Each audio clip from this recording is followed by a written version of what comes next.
Mana asoratlangan spiralni oldik. Ko'ryapsizlar, bu yerda asorat bergani uchun bachadonni o'sha qavatiga kirib ketgan. Mana hattoki mana bitta qismlari ham уже yetarilib ketgan.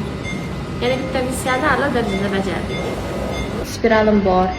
O'zida ko'rganimda yaxshi turibdi degan fikrda yurmanglar. O'zida prosta turganini ko'rsatadi. Undan tashqari uddagi yallig'lanishni ko'rsatmaydi, chuqurlashib ketmasa. Ya'ni 6 oyda bir tekshiruvidan o'tib turish kerak, kerakli tahlillarni amalga oshirib turish kerak.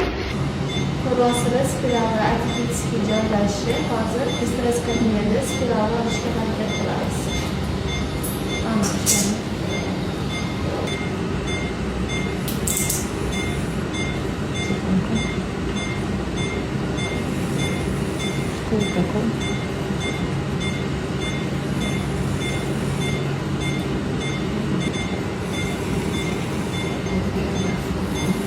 Yes.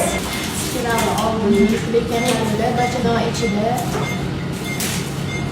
hayot ko'payib mana olish kerak. Operatsiyamiz o'z nihoyasiga yetdi. Demak, bu yerda atipikga joylashgan, mushak qavatiga kirib ketgan spiralni oldik.